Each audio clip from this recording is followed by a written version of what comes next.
year sometime, but more in the summer, sort of. And what attracted you to it first?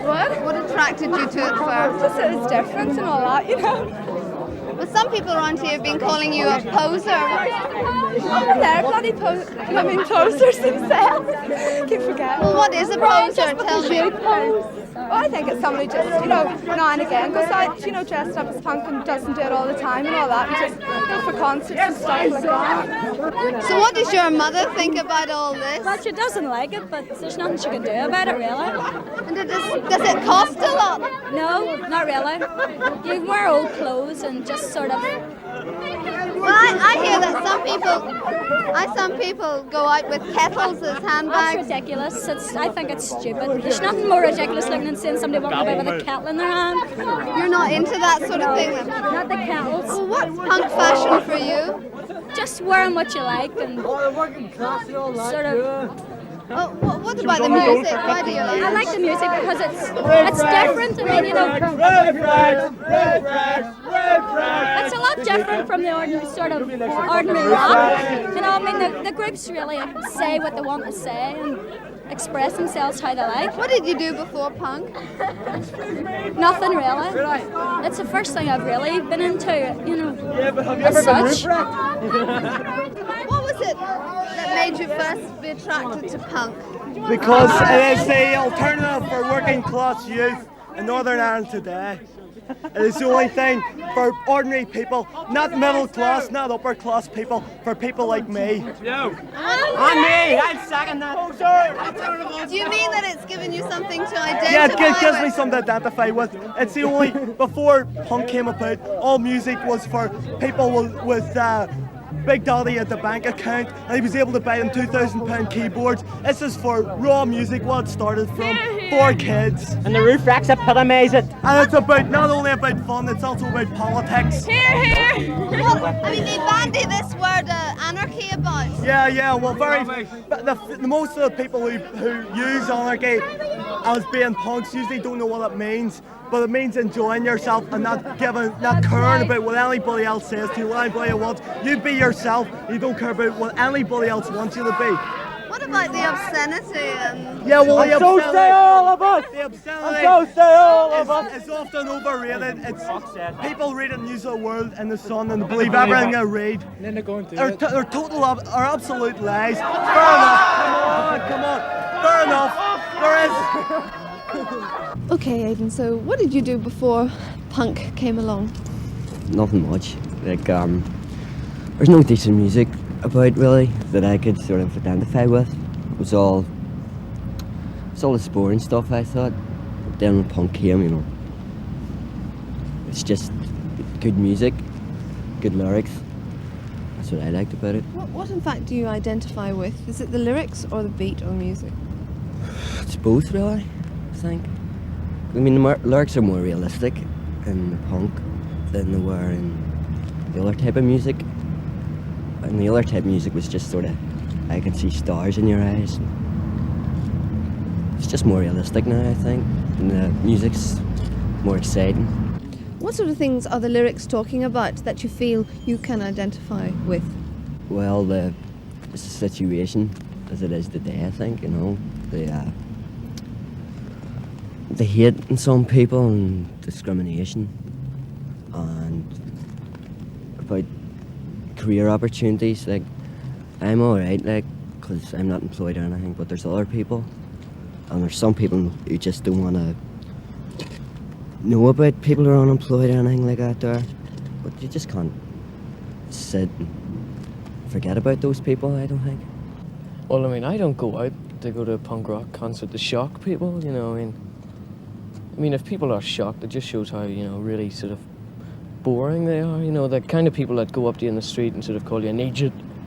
You know, I mean, they're just like dogs. You know, if they see something strange, they tilt their head to the side, and so instead of barking, they just come up and hopefully just call you an idiot or, you know, kick you or something. You know, I mean, we don't mean to shock. I just like the dress. It's good fun. You know, it might shock boring kind of people, but I've always tried to shock those boring kind of people before punk came along. I liked shocking those kind of people anyway, so I don't mind. I mean, well, the thing about that it's happened all the time. Well, yeah, we're not saying we've discovered, you know, sort of I am James Dean, you know, I mean, it's always happened, but we're doing it now, so I don't care about anybody else. I'm doing it now, so I don't mind. Do you meet much hostility from the adults that are around you, the authority? Yeah, especially ones that wear police caps. I meet quite a lot of hostility from those kind of people. What do you think about the people who say that punk rock is violent? Well, that's just a convenient way for them to put it down, because they can't put it down any other way.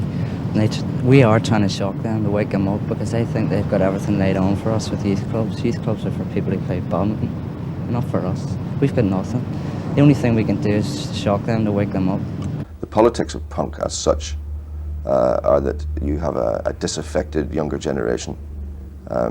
These are the kids, I suppose you could say it started in England, because suddenly the you never had it so good society has disappeared, and a lot of kids are finding themselves coming out of school and colleges with no jobs, and they're in the dole queue, and the heroes that they would normally find in pop music are now in their late 30s or early 40s.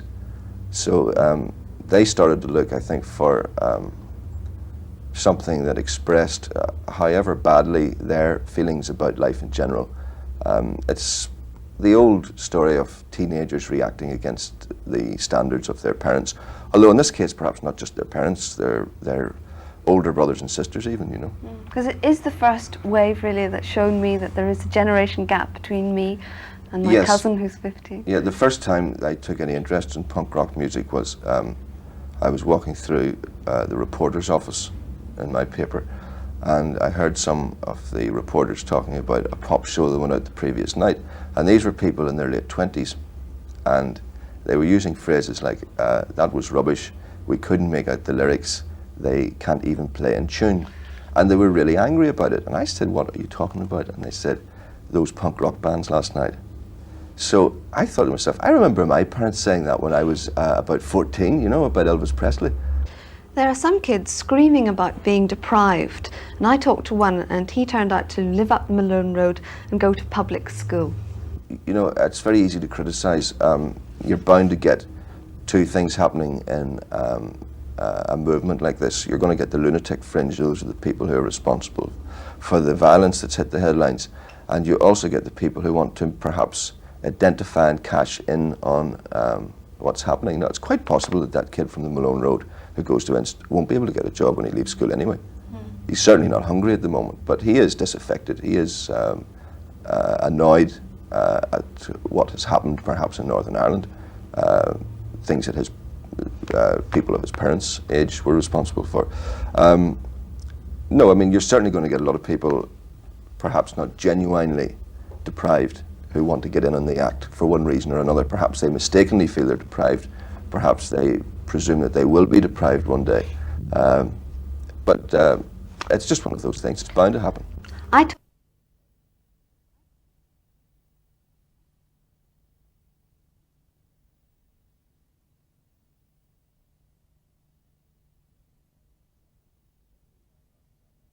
Applying our standards to them, and they of course reject our standards. In fact, anything I say, they'll immediately reject anyway, because I'm going to sound patronising no matter what I say.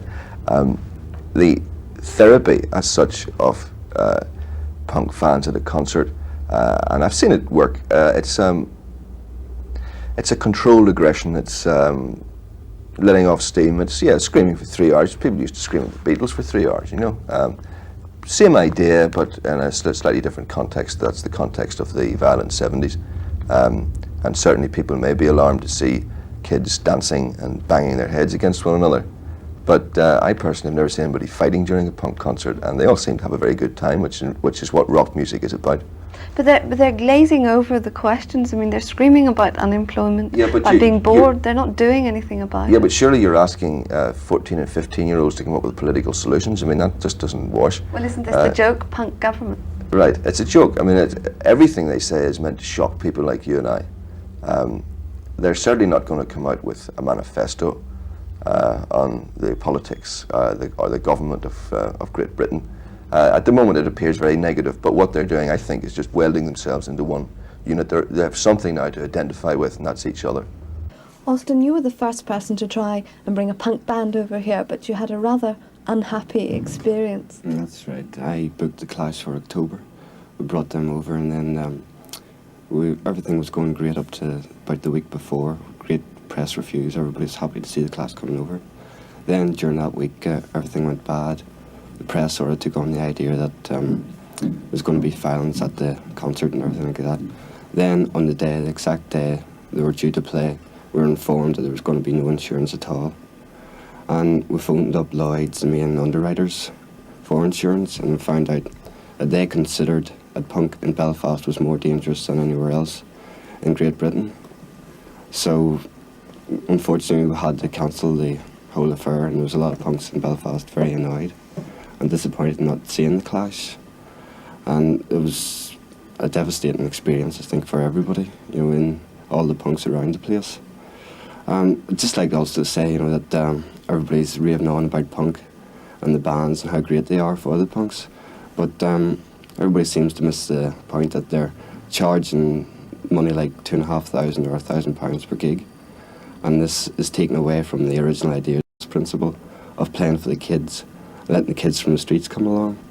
And the bands now are just, you know, they're heroes, they're giants, which we originally were against.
The change of image has brought its own problems for pretty boy Floyd.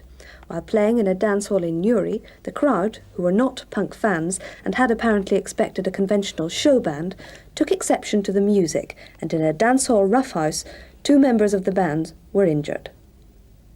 At the risk of sounding naive, because I guess you might have rigged it for publicity, what happened in Newry? Well, it's like this.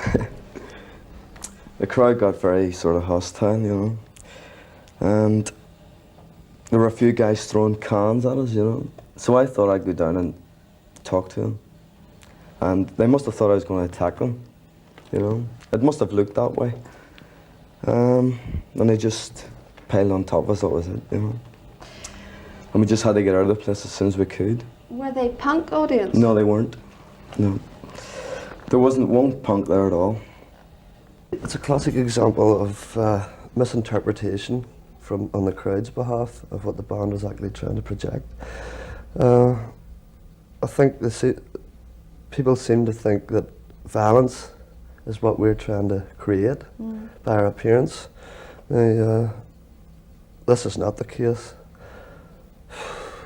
But rock and roll itself is very basic, very raw, and it has always been all through the years that it has elicited this response from crowds. Yeah, well, the response we want is for people to get the energies and frustrations that they build up during the week out through other means than violence. So what about the lyrics? They seem to be violent. Would not a violent reaction from the audience be predictable? Well, that is a perfect example of what went wrong in Newry. Misinterpretation again.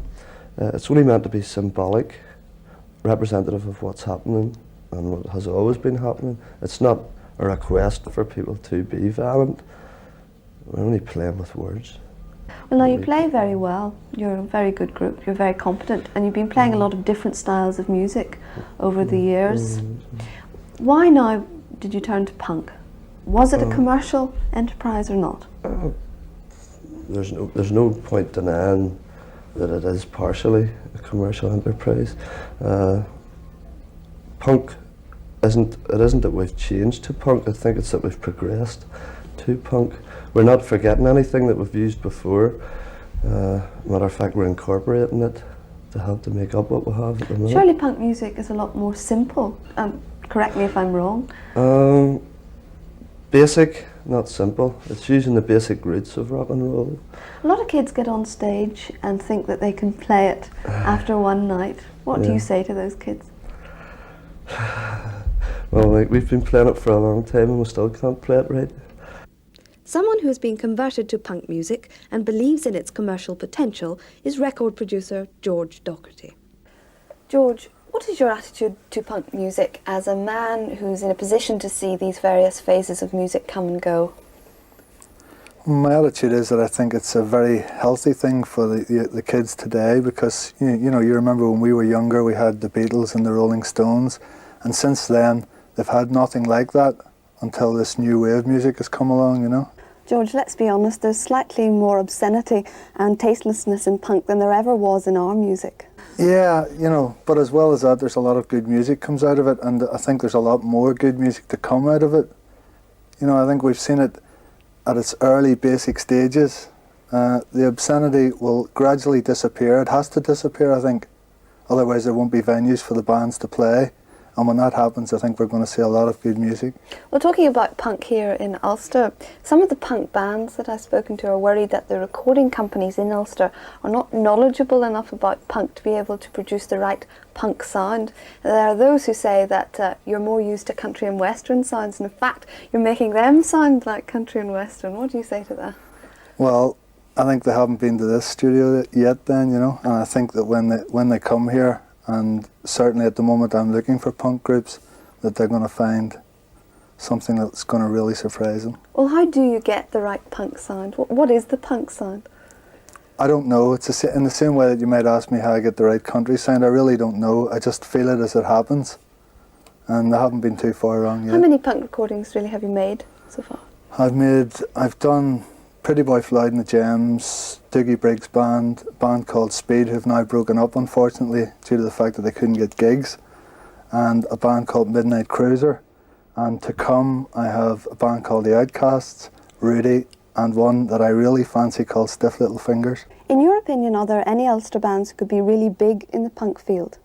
If you ask me to back that with money, I would say Pretty Boy Floyd and the Gems are without doubt the best one that I've recorded yet. Did you really think that punk was going to be commercially successful when it first came out? No, I've got to admit I didn't. Like most of the record companies, I was a bit sceptical, but I think now it's proven itself. I've been working on it only since last March, and it just seems to get bigger and bigger. And everybody says it's about to finish. I don't think so. I think you're about to see just the start of something that's going to go on for 4 or 5 years. Is there anything about punk that you really can't take?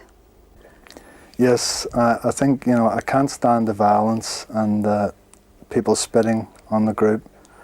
You heard the story the other day about the Sex Pistols. This girl in America comes up and she hits the lead guitarist on the face, and the blood's dripping from his nose and he spreads it over his chest, and she says, I love him so much that I just really had to do it. I thought, well, if she loves me that much, I prefer her to kiss me and not smack me on the face. What do you think about punk releases like Myra Hindley by the Moors Murderers? Sort of tastelessness that is. I don't agree with that at all. That's just cashing in. I mean, it's a year old now, and if groups start now with that sort of rubbish, it's just cashing in. You know, I mean, they're deliberately trying to shock people, but that's sick as far as I'm concerned. You seem to suggest that punk rock has developed in the past year away from the more shocking aspects to what? Well, I think it's more, people are taking more interest in the music now that the shock bits died down. And they try to say that none of the groups can play anything, but that's not true. Some of them are very good. Is punk rock in any way political? And I mean that in the broadest sense of that word. Well, it's only political in that it breaks down various barriers like racism.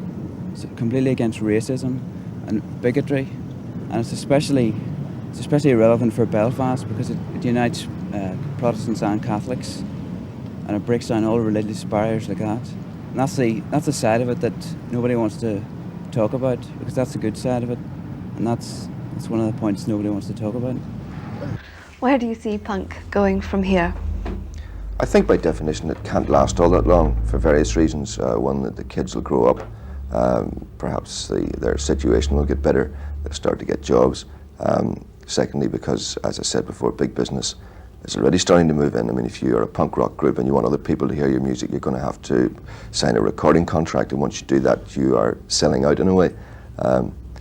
I think that perhaps a year, the term punk will then start to move out of our ken, but it will have, I think it will have served its purpose, and that is, it's kicked rock music up the backside, which it has sorely needed for a long time, you know. I think that punk rock in Northern Ireland is going to go from strength to strength, and you know, I can see nothing but a bright future for it, and I think that eventually the groups will gain acceptance, and a lot of people who at the moment would like to brush it under the carpet are going to find that they'll have no alternative but to book punk bands, because they are the bands that's going to bring the excitement and the crowds back.